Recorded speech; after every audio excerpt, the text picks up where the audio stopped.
கர்த்தருக்கு ஸ்தோத்திரம். Praise be to the name of God. பிரியமானவர்களே, இந்த நல்ல நாளிலே, இந்த புதிய ஆண்டிலே உங்களை சந்திப்பதிலே நான் மிகுந்த மகிழ்ச்சி அடைகிறேன்.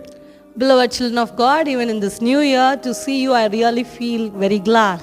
கர்த்தர் நிச்சயமாய் உங்களை ஆசீர்வதித்திருப்பார். Definitely, God would have blessed you. ஆண்டவர் நிச்சயம் உங்கள் வாழ்விலே கூட இருந்து இந்த வருஷம் முழுதும் அவர் கண்மணி போல நிச்சயமாய் பாதுகாப்பார். Definitely, God is going to be with you and going to lead you wonderfully. இந்த வருஷத்திலே கர்த்தர் நம்முடைய வாழ்விலே கர்த்தர் செய்ய போகிற ஒரு பெரிய நன்மையை குறித்து இந்த நாளில் உங்களோடு கூட நான் பேச விரும்புகிறேன். Even in this year and this week, I'm going to talk with you about the goodness that God is going to do to us. யோவானுக்கு கர்த்தர் வெளிப்படுத்தின விசேஷத்தில் கர்த்தர் 7 சபைகளை குறித்து கர்த்தர் பேசுகிறார். Through John, God is speaking about 7 churches in Revelations. அதில் 6 சபைகளில் கர்த்தர் குறைகளை கண்டார். In those documents, we can see that about 6 churches, God could find the mistakes. 6 சபைகளில் குறைகளை கண்ட தெய்வம் ஒரே ஒரு சபையில் மட்டும் கொஞ்ச பலத்தோடு அது போராடினதை கர்த்தர் பார்த்தார். The God who just saw the shortcomings and the downfall in the 6 churches, but was able to consider one church which was able to fight and move forward. அந்த ஒரு சபை தனக்கு இருந்த கொஞ்ச பலத்தோடு குறை இல்லாமல் தேவனுக்காக போராடி கிரியை செய்ததை கர்த்தர் கண்டு அதை ஆசீர்வதித்தார். We can see what is so special about that church is that church had only a very little strength, but it could fight and stand in that and was leading a victorious life. இந்த புதிய ஆண்டிலே கர்த்தர் யாரை ஆசீர்வதிக்க போகிறார் என்றால் குறையுள்ள மனிதர்களை அல்ல, கொஞ்ச பலத்தோடு இருந்தாலும் தேவனுக்காக போராடி கிரியை செய்கிறவர்களை கர்த்தர் ஆசீர்வதிக்க போகிறார். If you could ask me a question, whom God is going to bless, God is not going to bless the person with all lacking and shortcoming, but then God is going to bless a person though he is having a short strength, but who is faithful in that. நமக்கு இருக்கிற கொஞ்ச பலத்தோடு கூட தேவனுக்காக எதையாவது கிரியைகளை செய்வோம், நிச்சயம் அவர் நம்மை ஆசீர்வதிப்பார். With a little strength whatever we have, but let us do something for God and definitely God is going to be இந்த சபை magnified. எந்த சபை என்று உங்களுக்கு நிச்சயம் தெரிந்திருக்கும். அது பிலதெல்பியா சபை. I believe you would have found out what church is that is really about Philadelphia. வெளிப்படுத்தின விசேஷம் 3வது அதிகாரம் அதனுடைய 7வது வசனத்தில் இருந்து அதனுடைய 13வது வசனம் முடிய. You can see all these in the scriptures in Revelation chapter 3 right from 7 to 13. அதில் நான் 1-2 வசனங்களை மட்டும் நான் வாசிக்கிறேன். முதலாவது அதை சொல்லுவதற்கு முன்பாக இந்த பிலதெல்பியா சபைக்கு கர்த்தர், இந்த பிலதெல்பியா சபை 3 காரியங்களில் அது தேவனுக்காக போராடி கொண்டிருந்தது. There are so many things which I'm going to share with you, but then especially this Philadelphia church is very faithful in 3 things. இந்த சபை செய்த 3 காரியம், அந்த சபை செய்த 3 காரியத்திற்காக தேவன் செய்த 3 செயல்களை நாம் பார்க்க போகிறோம். Today what we are going to meditate is what are the 3 things which especially the Philadelphia church did and what are the 3 blessings that they received because of that. நாம் ஆண்டவருக்காக சில கிரியைகளை செய்யும்போது அவர் நமக்காக நிச்சயம் கிரியை செய்வார். When we are doing certain things for God, definitely God will do the reward of it. முதலாவது இந்த பிலதெல்பியா சபை செய்த முதல் காரியம் என்னவென்றால் அதனுடைய 8வது வசனத்தில் நான் வாசிக்கிறேன். உன் கிரியைகளை அறிந்திருக்கிறேன், உனக்கு கொஞ்ச பலன் இருந்தும் நீ என் நாமத்தை மறுதலியாமல் இருந்துச்சாம். முதலாவது இந்த சபைக்கு இருந்த செயல், கர்த்தருடைய நாமத்தை மறுதலிக்கவில்லை. You can see in Revelation 3rd chapter verse 8, for thou hast a little strength and hast kept my word and hast not denied my name. என்னுடைய நாமத்தை இந்த சபை மறுதலிக்கவில்லை. This church did not deny my name. இரண்டாவதாக என் வசனத்தை கைக்கொண்டு நடந்த ஒரு சபை. Secondly, this church has kept forward and kept my words. மூன்றாவது காரியம் அதனுடைய 10வது வசனத்தில் சொல்லுகிறது, என் பொறுமையை குறித்து சொல்லிய வசனத்தை நீ காத்து கொண்டு நடக்கிறாய். In the 10th verse you can see that thou hast kept the word of my patience. 3 காரியங்களை இந்த சபை செய்தது. There are 3 things which this church did. ஒன்று, கர்த்தருடைய நாமத்தை மறுதலிக்கவில்லை. First, they did not deny the name of Jesus. இரண்டாவது, கர்த்தருடைய வசனத்தை அது கைக்கொண்டது. They just kept the word of God. மூன்றாவது, கர்த்தர் சொன்ன அந்த வசனத்தை கைக்கொண்டு நடக்கும் பொழுது அதை உடனடியாக நிறைவேறாவிட்டாலும் தாமதித்தாலும் பொறுமையோடு அந்த வசனத்தை காத்து கொண்டது. Since they were just moving forward with the word of God, though it may not fulfill very immediately, but then with patience they was believing and moving forward. இந்த மூன்று காரியங்களை இந்த சபை செய்கிற பொழுது இந்த சபை கிரியை செய்து கொண்டிருக்கிறது. ஆனால் இந்த சபைக்கோ கொஞ்ச பலன் தான் இருந்தது. In these three things, the church is just keeping faithful things and following all this thing honestly. But then, what is so wonder about this is it had a very little strength.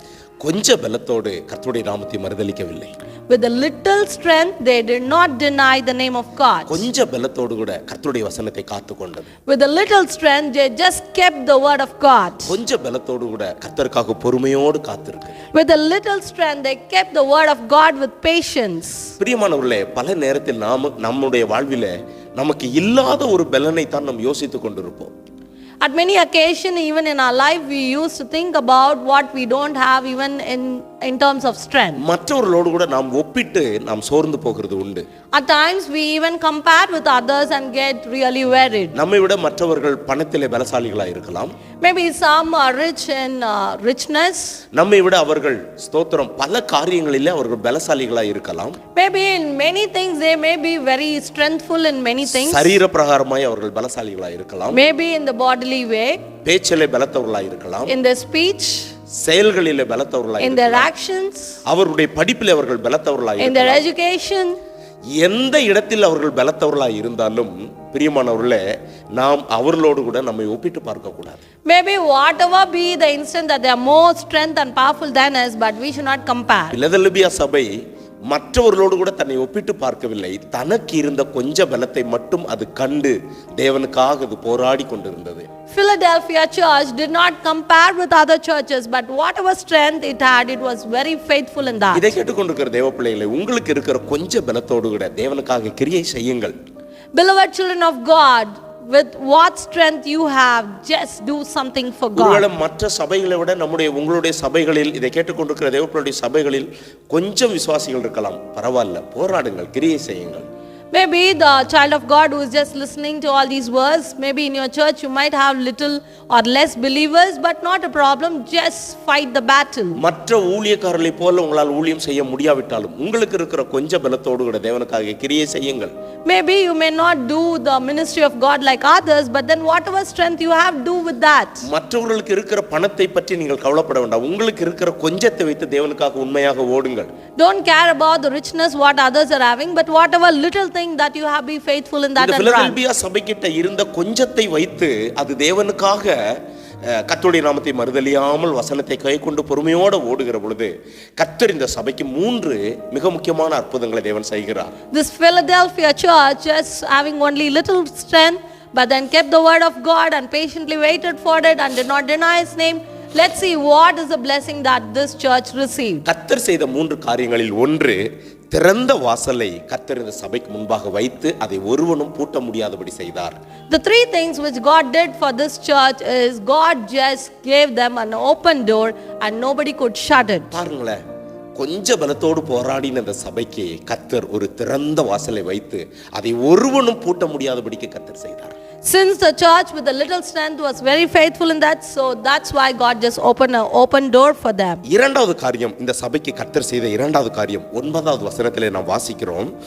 சாத்தானுடைய கூட்டத்தாரில் சிலரை உனக்கு நான் கொடுப்பேன், இதோ அவர்கள் வந்து உன் பாதங்களுக்கு முன்பாக பணிந்து நான் உன்மேல் அன்பாயிருக்கிறதை அவர்கள் அறிந்து கொள்ளும்படி செய்வேன். You can see in the 9th verse that it is saying, behold, I will make them of the synagogue of Satan, which say they are Jews and are not, but do lie. Behold, I will make them to come and worship before thy feet. And Philadelphia சபையே கொஞ்ச பலத்தோடு தான் இருக்கிறது. ஆனால் அந்த சபைக்கு விரோதமாய் கர்த்தர் சத்துருக்களை எழும்ப செய்கிறார். The strength which the Philadelphia church is having is very less, but then God is making the enemies to rise against them. கர்த்தர் பாருங்களேன், பயங்கர பலத்தோடு இருக்கிற சபைக்கு விரோதிகளை எழுப்பல, கொஞ்ச பலத்தோடு போராடி கொண்டிருக்கிற சபைகளுக்கு விரோதமாய் கர்த்தர் சத்துருக்களை எழுப்ப செய்கிறார்.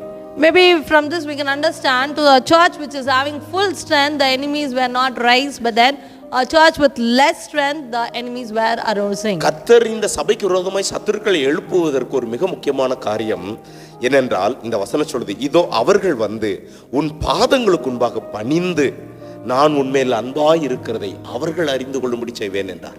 You should know what is the reason why Jesus is making the enemies to rise against this Philadelphia church, simply because they should know that God loves you. இதிலிருந்து நாம் ஒரு காரியத்தை தெரிந்து கொள்ள முடியும், சத்துரு நம்மை மேற்கொள்ள முடியாது.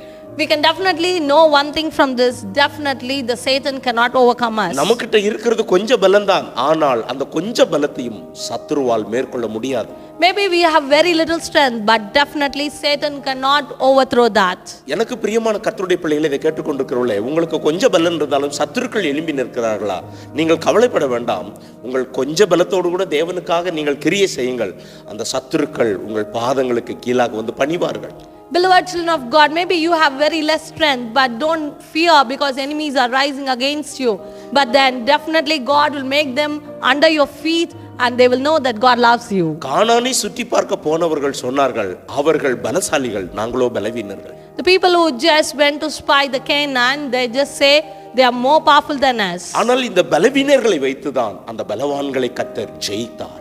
But with the weak people, God just overcome the powerful people. இந்த பலவீனமான யோசுவா, இந்த பலவீனமான காலேப்பை வைத்துதான் அந்த கானானியர்களாய பராக்கிரமசாலிகளை கர்த்தர் தோற்கடித்தார். With a weak person like Joshua and Caleb, God just overthrew the giant people, the Canaanites. பலவீனமான தாவீதை வைத்துதான் பலசாலியாகிய கோலியாத்தை கர்த்தர் ஜெயித்தார். With a weak and feeble person like David, God just used and just overthrew the Goliath, the giant. படிப்பறிவில்லாத பேதுரு, யோவான், அப்போஸ்தலர்களை வைத்துதான் படிப்பறிவு உள்ளவர்களை அவர்கள் பாதங்களுக்கு கீழே கொண்டு வந்து சேர்த்தார். The uneducated Peter, John, James, but then using them, God just brought the apostolic doctrine. ஓ, கர்த்தருடைய மகிமை எவ்வளவு பெருசு பாருங்க. Oh, see how great is the glory of God. ஏன் கர்த்தர் இந்த காரியத்தை செய்கிறார் என்றால், நமக்கு பலன் இருந்து அந்த சத்துருவை ஜெயிச்சோம்னா நம்ம யாருடைய பலத்தை மேன்மை பாராட்டுவோம்?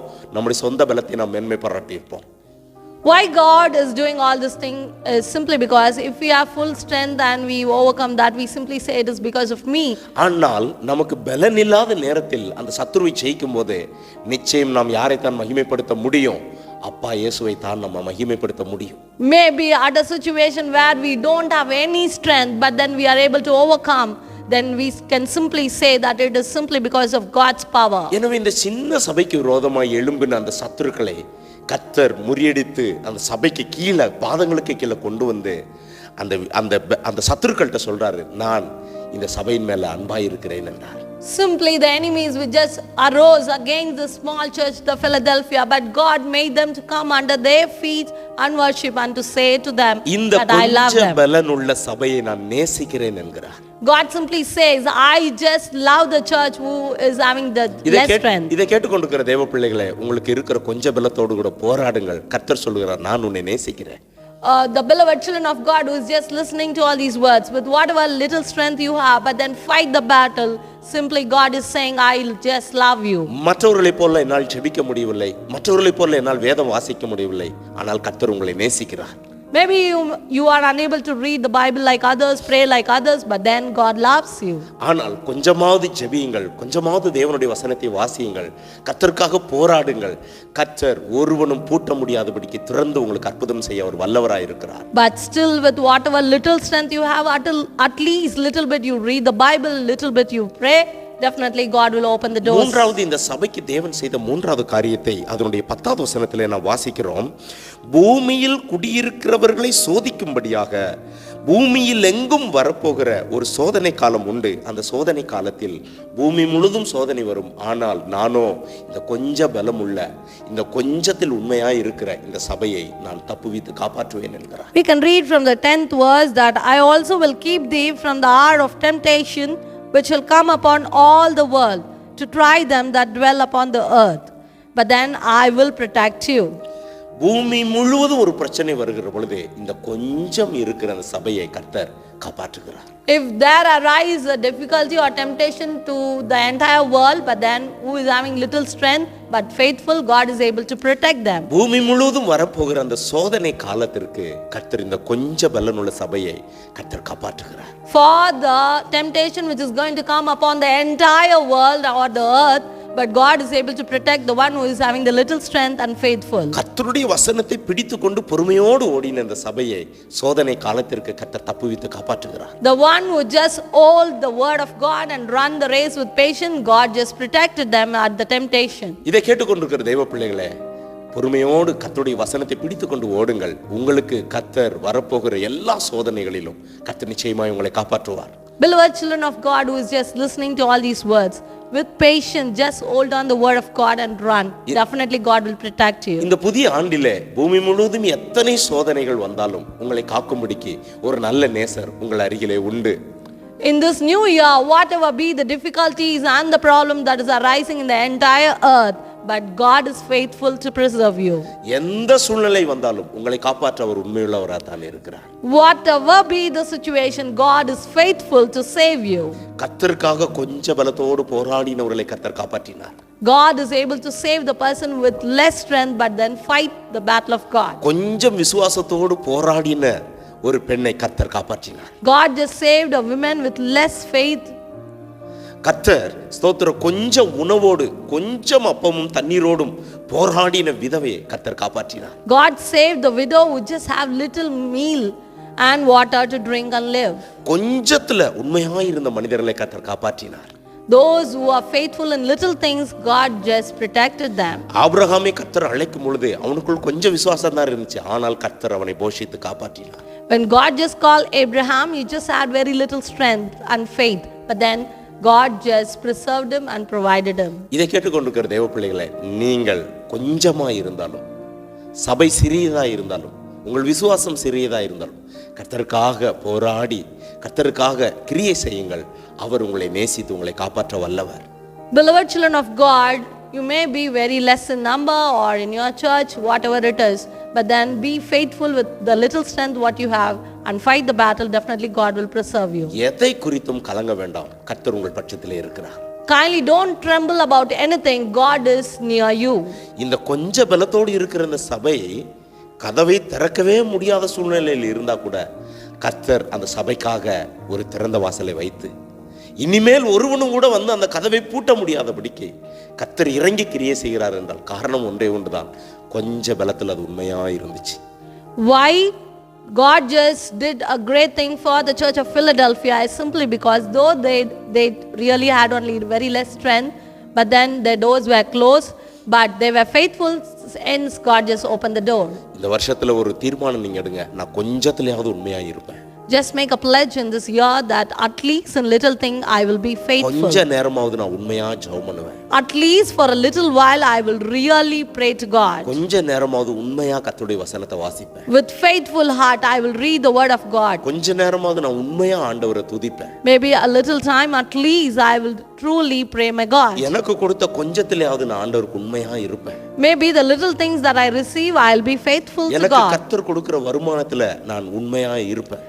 The salary or the wages that I receive, I'll be faithful to God. இந்த கொஞ்சத்தில் உண்மையா இருக்கிறவர்களை கர்த்தர் அநேகத்துக்கு அதிகாரியாய் மாற்றுவார். The one who is faithful in little things, God will make him the owner of great things. இந்த வசனத்தினூடாய் நிச்சயமாய் கர்த்தர் உங்களை ஆசீர்வதிப்பார். Definitely God is going to bless you through all these words. நாம் ஜெபிக்கலாம். Let's pray. பரலோகத்தின் நல்ல தகப்பனே, Heavenly great Father, இந்த நல்ல நேரத்திற்காய் ஸ்தோத்திரம். we just pray for the good time that you gave to us. இதை கேட்டுக்கொண்டிருக்கிற ஒவ்வொரு தேவ பிள்ளைகளுக்குள்ளும் அவர்களுக்குள் இருக்கிற கொஞ்ச பலத்தை கண்டு அந்த கொஞ்ச பலத்தை வைத்து சத்துருக்களை ஜெயிக்க அப்பா கிருபை செய்வீராக. The one who is hearing all these words, maybe they have very little strength, but then seeing the little strength, God will bless them greatly. கொஞ்ச பலனை குறித்த அறிவு உம்முடைய பிள்ளைகளுக்குள்ள உண்டாயிருக்கட்டும். Let them have the knowledge about the little strength they have. உம்முடைய பிள்ளைகளுக்குள்ள இல்லாததை குறித்து அவர்கள் ஒரு நாள் கலங்கி விடக்கூடாது. Let them not tremble about the things what they don't have. கொஞ்ச பலத்தோடு கூட கர்த்தருக்காக கிரியை செய்யணும்.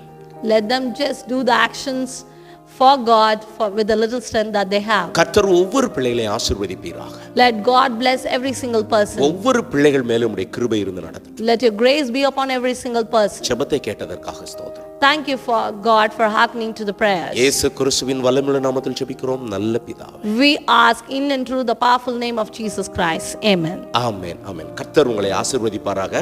Definitely God will bless you. இந்த புதிய வருஷத்துல ஒரே ஒரு அறிவிப்பு, எங்களுடைய சபை திருப்பூர்ல நடந்து கொண்டு இருக்கிறது. There is a notice that we are bringing to your mind that our church is in Tirupur. திருப்பூர்ல நீங்கள் எங்களுடைய சபைக்கு வருவீர்கள் என்றால் எங்களோடு கூட நீங்கள் தொடர்பு கொள்ளுங்கள். If you're not going anywhere, you can come to our church and you can contact us. எங்களுடைய முகவரி pastor Pavul 94 44 22 60 68. How you can contact us? You can contact the pastor, Pastor Pavel. His number is 9444226068.